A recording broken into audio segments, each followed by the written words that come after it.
सत्य जिस किसी को मिला उसको तब मिला कि जिस परिस्थिति में वो था उस परिस्थिति का सदुपयोग करके उससे जब ऊपर उठा तब उसे सत्य मिला।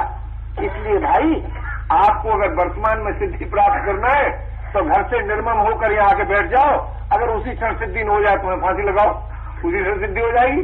लेकिन आप कहेंगे कि हम निर्मम कैसे हो सकते हैं, तो हम आपसे कहेंगे कि आप ममता को कैसे सोच रख सकते हैं।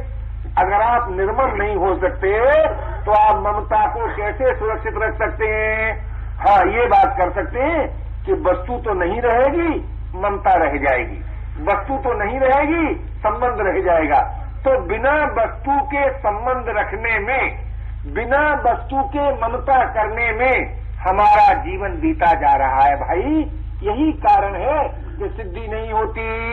सिद्धि के लिए इस बात की बड़ी भारी आवश्यकता है कि आप अपने जाने हुए असत का त्याग करें। और जिस समय आप अपने जाने हुए असत का त्याग करते हैं उसी समय साधन की अभिव्यक्ति होती है, और साधन की अभिव्यक्ति होने से ही सिद्धि मिलती है।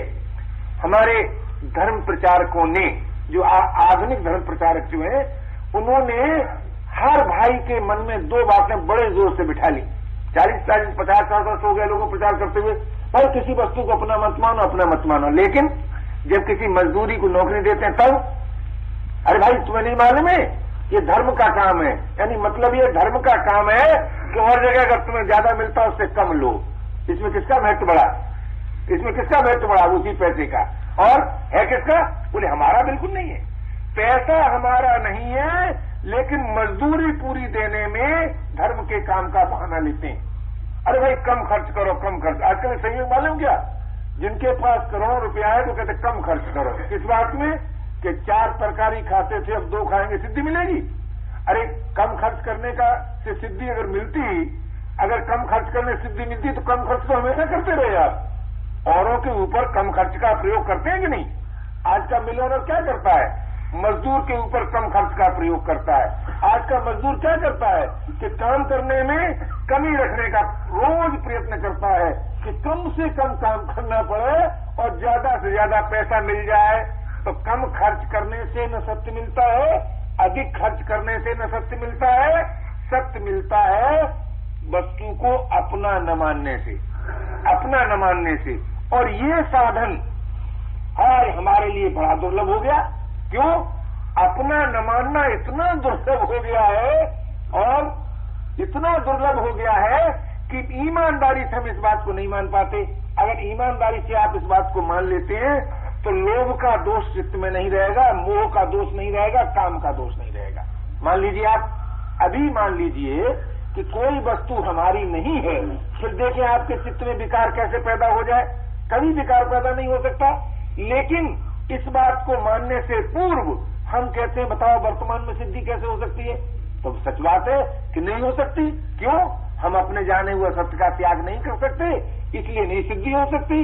और यदि अपने जाने हुए सत्य का त्याग कर सकते हैं तो सिद्धि अवश्य हो सकती है।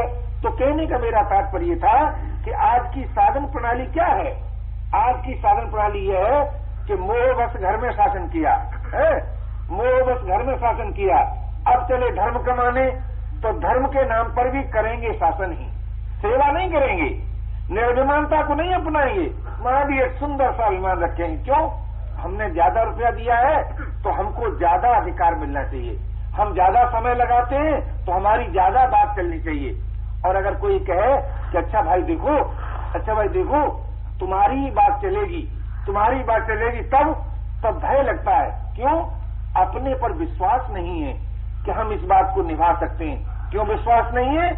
इसलिए विश्वास नहीं है कि ईमानदारी से हमने अपने जीवन को किसी को दिया नहीं, किसी को दिया नहीं। और जब तक हम ईमानदारी से किसी को अपना जीवन नहीं दे सकते, तब तक बताइए हम अपनी सारी शक्ति कैसे लगा सकते हैं? और जब तक हम अपनी सारी शक्ति नहीं लगा सकते, तब तक हमें अपने में कैसे विश्वास हो सकता है कि हम काम कर सकते हैं? मैं आपको विश्वास दिलाता हूं, जिस वक्त आप अपनी सारी शक्ति लगा देंगे, कोई समस्या आपकी ऐसी हो नहीं सकती जिसका आप हल न कर लें। लेकिन अपनी सारी शक्ति लगाए नहीं, उसका परिणाम होगा कि अपने में विश्वास होगा नहीं, और जिसको अपने में विश्वास नहीं होता, सच मानो उसको किसी में विश्वास नहीं होता। ये नियम है। दूसरे पर हम अविश्वास कब करते हैं? इसलिए नहीं करते कि दूसरा विश्वास की योग्य नहीं है, इसलिए अविश्वास करते हैं कि हमें अपने ही में विश्वास नहीं है। आज का साधक ये अपने संकल्प पर कितना अविश्वास करता है। किस पर? कि मैं भगवान का हूं, भगवान मेरे हैं। मैं आपसे पूछता हूं, इसमें क्या कठिनाई थी आपको? इसमें आपको क्या कठिनाई थी? लेकिन इसी संकल्प में विकल्प क्यों होता है? क्योंकि अपने में विश्वास नहीं तो मैं कहता हूं कि भगवान भी आकर ये कहते कि नहीं नहीं, तुम हमारे नहीं हो, हम तुम्हारे नहीं हैं, तब भी हंसकर ये कहते कि आप भूल सकते हैं, मैं नहीं भूल सकता हूं, तुम भी हमारे हो और हम भी तुम्हारे हैं। तो ये बल कब आता है जीवन में? ये बल तब आता है कि जब साधक अपने पर अविश्वास नहीं करता। हमसे सबसे बड़ी भूल यही होती है महाराज कि हम अपने पर अविश्वास कर बैठते हैं, और जब हम अपने पर अविश्वास कर बैठते हैं तो अपनी भावना में भी अविश्वास कर बैठते हैं, और अपनी जानकारी में भी संदेह कर बैठते हैं। इसलिए अगर आपको वर्तमान में सिद्धि प्राप्त करना है तो अपने पर अविश्वास मत कीजिए।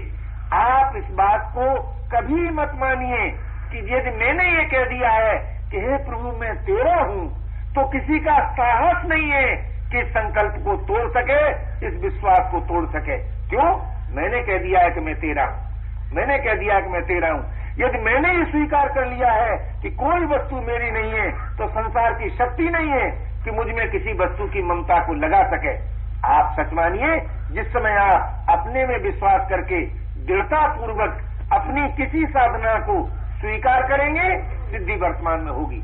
लेकिन भाई, जब तक हम और आप अपने ही पर अविश्वास करेंगे, अपने ही संबंध पर अविश्वास करेंगे, अपनी ही जानकारी पर संदेह करेंगे, अपनी ही मान्यता में विकल्प करेंगे, तब तक बताइए सिद्धि कैसे हो सकती है? तो कहने का मेरा तात्पर्य था कि सिद्धि तो वर्तमान की वस्तु है, पर कब? जब हम जो जानते हैं और जो मानते हैं और जो कर सकते हैं उसमें न बचाएं।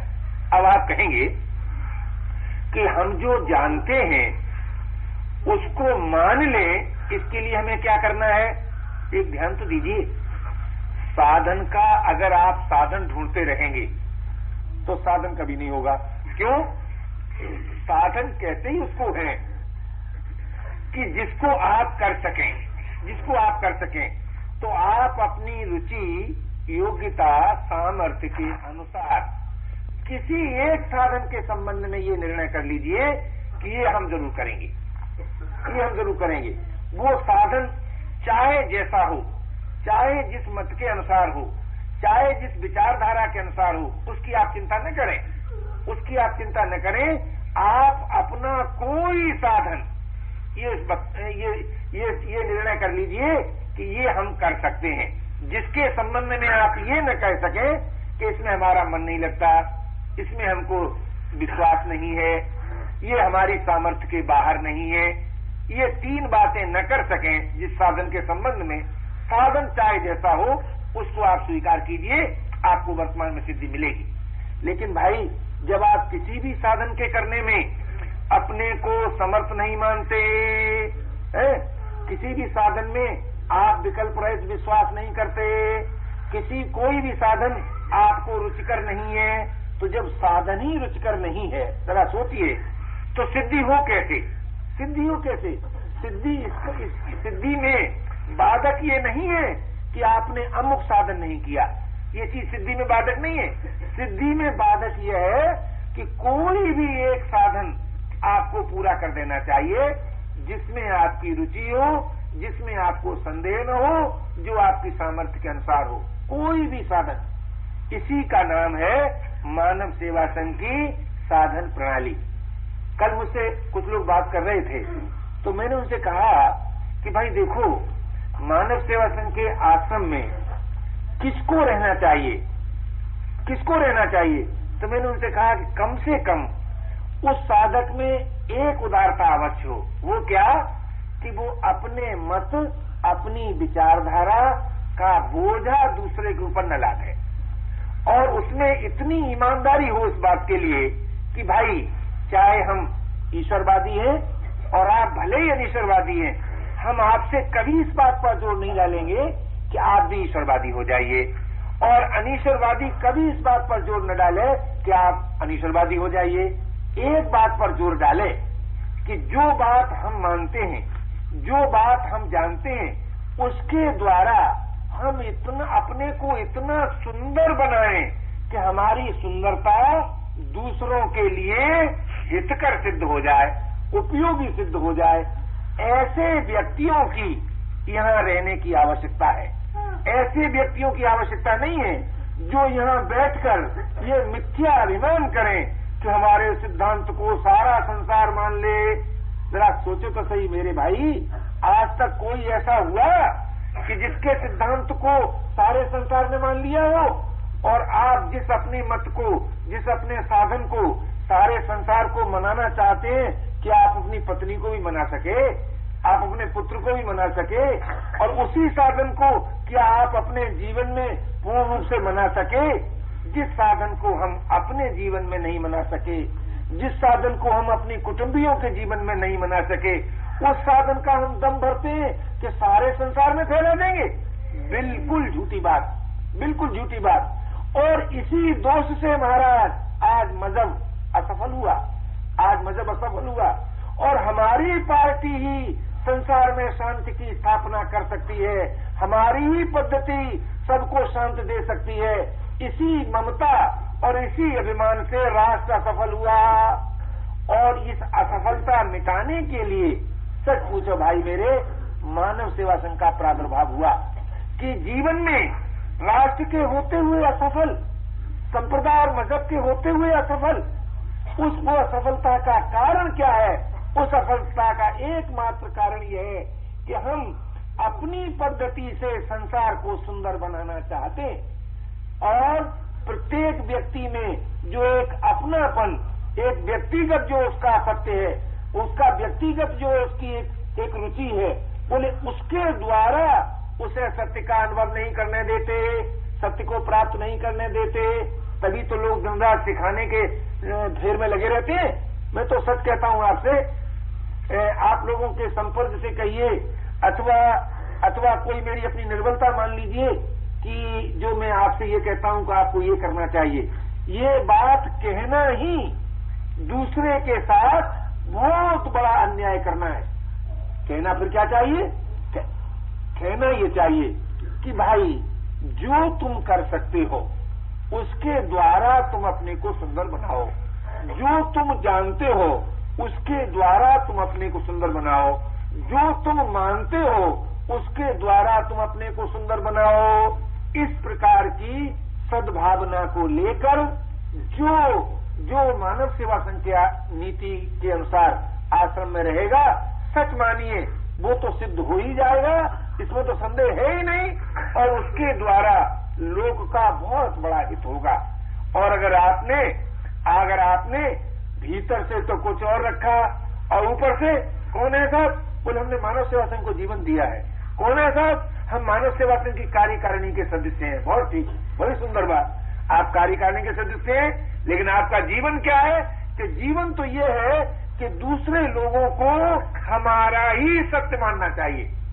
आपका अगर ये जीवन है तो आप माफ कीजिए, आपके द्वारा मानव सेवा संघ कलंकित हो सकता है, प्रकाशित नहीं हो सकता, और आप मानव सेवा संघ के द्वारा अपना विकास नहीं कर सकते।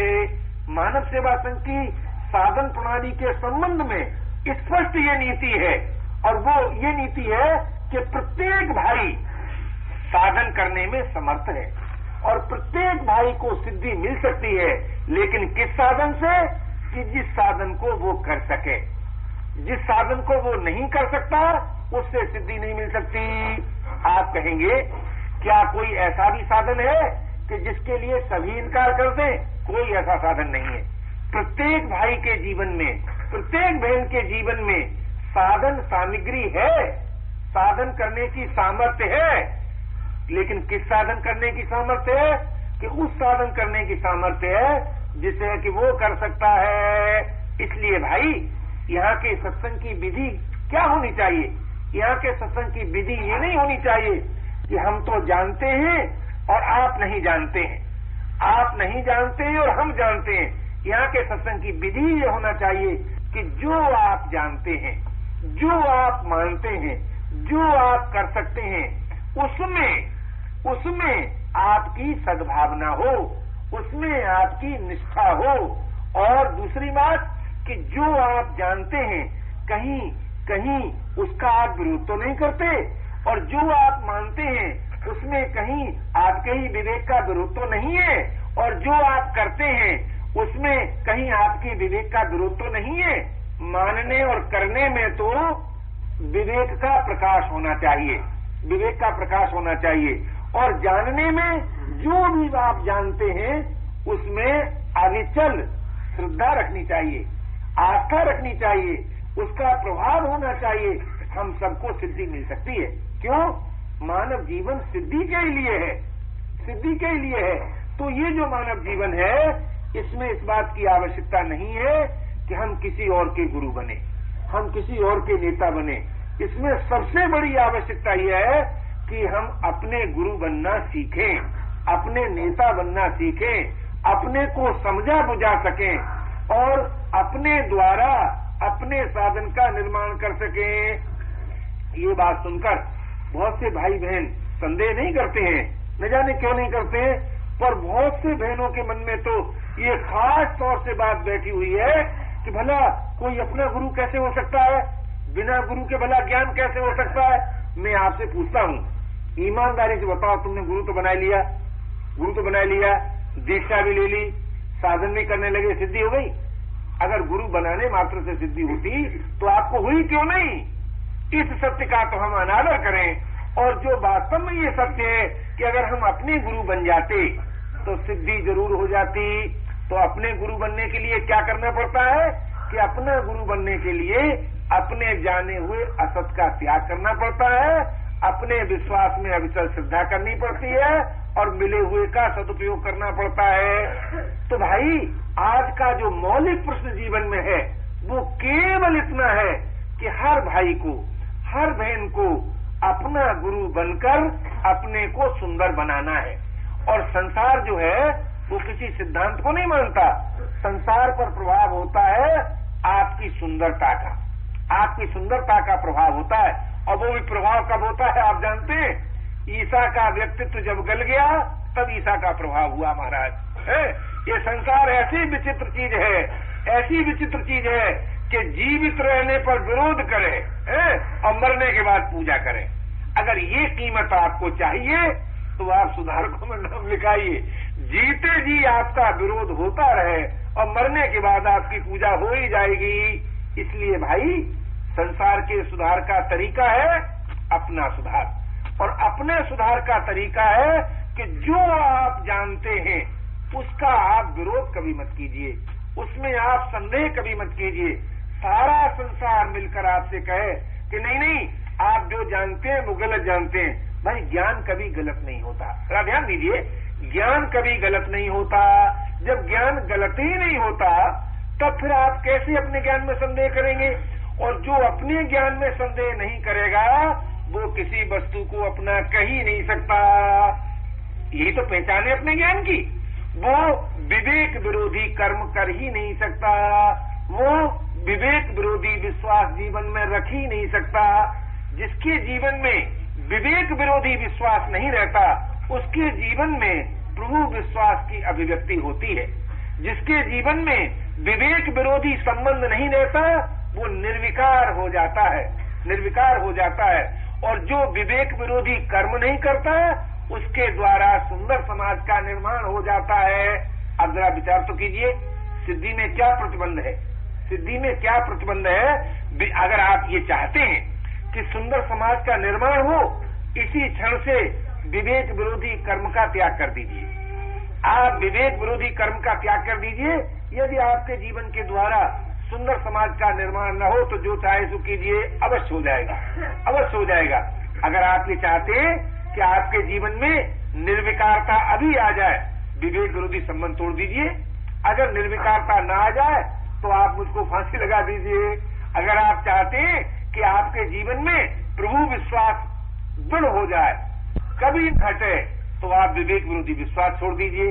अब आप सोचिए, इन 3 बातों के स्वीकार करने के बाद भी अगर आपको सिद्धि न मिले, तब आप प्रश्न कीजिए कि सिद्धि वर्तमान की वस्तु नहीं है। लेकिन विवेक विरोधी विश्वास धीरे धीरे छोड़ेंगे, विवेक विरोधी संबंध धीरे धीरे तोड़ेंगे, विवेक विरोधी कर्म का त्याग धीरे धीरे करेंगे, फिर कहें साहब ये तो बात गलत मालूम होती है कि वर्तमान में सिद्धि हो सकती है।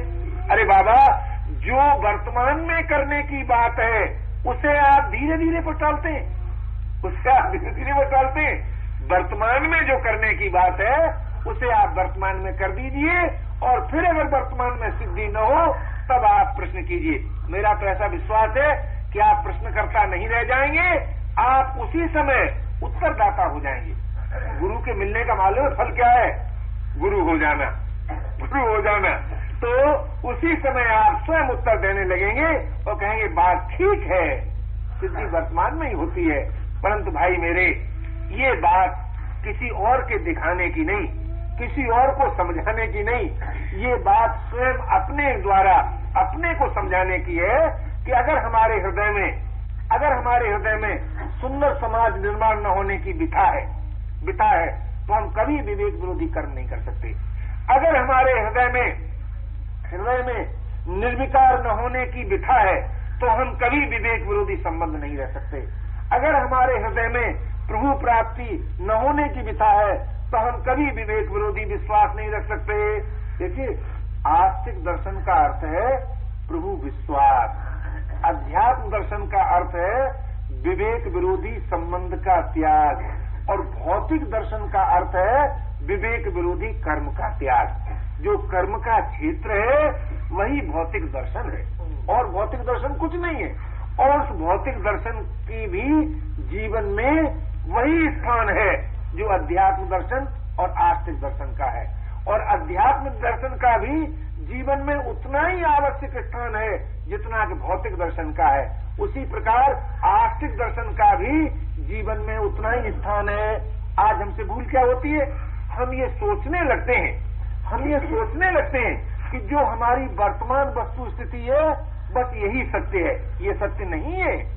जब तक आप जगत की सत्ता स्वीकार करते हैं तब तक आप साधन का आरंभ कर सकते हैं भौतिक दर्शन के दृष्टिकोण से, और जब आप जगत की सत्ता अस्वीकार करते हैं तब आप साधन कर सकते हैं अध्यात्म दर्शन की दृष्टिकोण से, और जब आप प्रभु की सत्ता स्वीकार करते हैं तब आप साधन कर सकते हैं आस्तिक दर्शन की दृष्टिकोण से। आज दशा क्या है कि सत्ता स्वीकार करते हैं जगत की और प्राप्त करना चाहते हैं भगवान को। जरा ध्यान दीजिए, जगत की सत्ता स्वीकार करके भगवान को प्राप्त करना चाहते हैं, नहीं कर सकते। होगा क्या? भगवान आएंगे, लेकिन आप कहोगे कि मेरी स्त्री बीमार है, अच्छी हो जाए, आप ये कहोगे।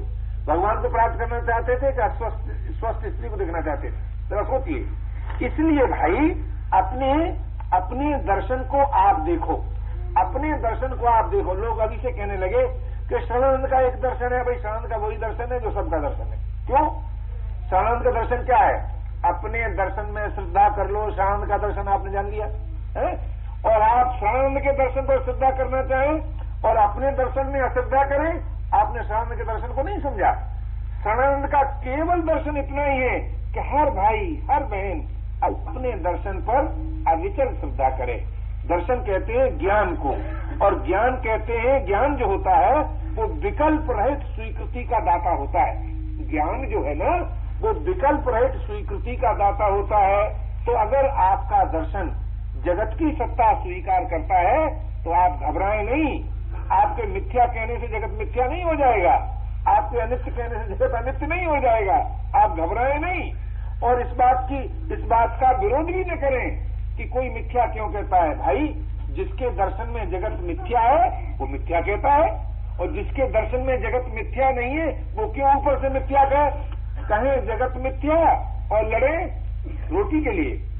हाय, हम तो ऋषिकेश में बैठ के तप करते हैं और लड़ते किस लिए कि हम रोटी कौन मिलेगा। अगर ऋषिकेश में तो दिन रात ब्रह्म सत्य जगत मिथ्या की बात सुनाई जाती है। गंगा किनारे क्या है? ब्रह्म विद्या के सिवाय क्या है? जरा ध्यान दीजिए। तो कहने का मेरा तात्पर्य है कि आप अपने दर्शन पर अविचल श्रद्धा कीजिए। अगर आपको जगत मालूम होता है और जगत की आपने सत्ता स्वीकार की है, लेकिन उसका साधन क्या है? साधन क्या है? विवेक विरोधी कर्म का त्याग। अगर आपने जगत की सत्ता स्वीकार की है तो विवेक विरोधी कर्म का त्याग कर दीजिए। विवेक विरोधी कर्म का त्याग करते ही जितने दोष हैं जीवन में कर्म संबंधी, वे सब नाश हो जाते हैं। क्यों? जब विवेक विरोधी कर्म का आप त्याग करेंगे तो किसी का बुरा नहीं चाहेंगे। जब किसी का बुरा नहीं चाहेंगे तो दुखियों को देखकर करुणित होंगे, सुखियों को देखकर प्रसन्न होंगे। करुणित होने से सुख भोग की रुचि नाश होगी और प्रसन्न रहने से काम का नाश होगा। जब काम का नाश हो जाएगा तब आप अपने आप अध्यात्म दर्शन में प्रवेश पा जाएंगे। अपने आप अध्यात्म दर्शन में प्रवेश पा जाएंगे। जब अध्यात्म दर्शन में प्रवेश पा जाएंगे तब जगत की सत्ता स्वतः अस्वीकार हो जाएगी, और जब जगत की सत्ता अस्वीकार हो जाएगी तब आपको अपने में ही अपने प्रेमास्पद की प्राप्ति होगी। ये क्या है? भौतिक दर्शन से अध्यात्म दर्शन में प्रवेश। और जब आपको अपने में ही अपने प्रेमास्पद की प्राप्ति होगी तब आपका अस्तित्व क्या होगा? केवल प्रेम, केवल प्रेम। जब आपका अस्तित्व केवल प्रेम होगा तब आस्तिक दर्शन में प्रवेश हो जाएगा। तो साधन का आरंभ चाहे भौतिक दर्शन के आधार पर हो, चाहे अध्यात्म दर्शन के आधार पर हो, चाहे आस्तिक दर्शन के आधार पर हो, अंत में समस्त दर्शनों का जो फल है वो आपको प्राप्त हो जाएगा। अथवा यूं कहो कि समस्त साधनों से जो सिद्धि प्राप्त होती है वो सिद्धि आपको प्राप्त हो जाएगी। कब? जब आप अपने दर्शन के अनुसार अपने साधन का निर्माण करेंगे। और साधन के निर्माण करने में हेतु क्या है? सत्संग, और कोई साधन हेतु नहीं। साधन के निर्माण करने का साधन है सत्संग। और सत्संग का स्वरूप क्या है? कि अपने जाने हुए असत का त्याग। अपने जाने हुए असत का त्याग, ये हुआ सत का संग, और सत के संग से हुई साधन की अभिव्यक्ति, और साधन की अभिव्यक्ति से हुई सिद्धि। इस दृष्टि से प्रत्येक भाई को, प्रत्येक बहन को वर्तमान में ही सिद्धि मिल सकती है, ऐसा मेरा अनुभव।